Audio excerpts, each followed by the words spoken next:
To Professor Dawkins, how do you explain the origin of the laws of physics? I do not know the origin of the laws of physics, as I've said again and again.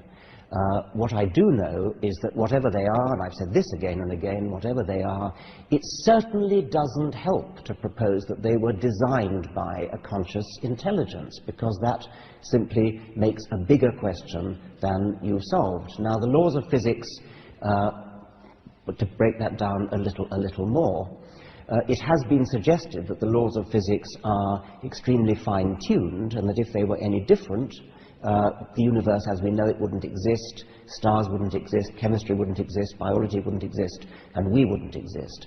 And theists are tempted to say, therefore, the laws of physics must have been designed in such a way that they are exactly fine-tuned to bring us into existence. Once again, that is a non-explanation, because it leaves open the explanation for the designer.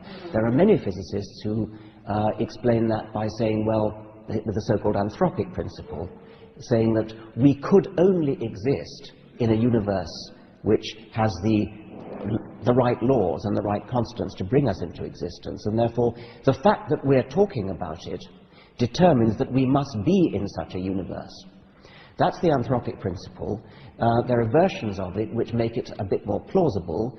For example, the multiverse theory, that there are lots of different universes, that we live in a kind of bubbling foam of universes, and each bubble in the foam has a different set of laws of physics. The vast majority of those laws of physics are not conducive to giving rise to us.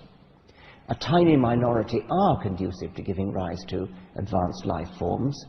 And once again, the anthropic principle comes in. We could only exist, we could only be in one of those bubbles that has the necessary laws of physics to bring us into existence.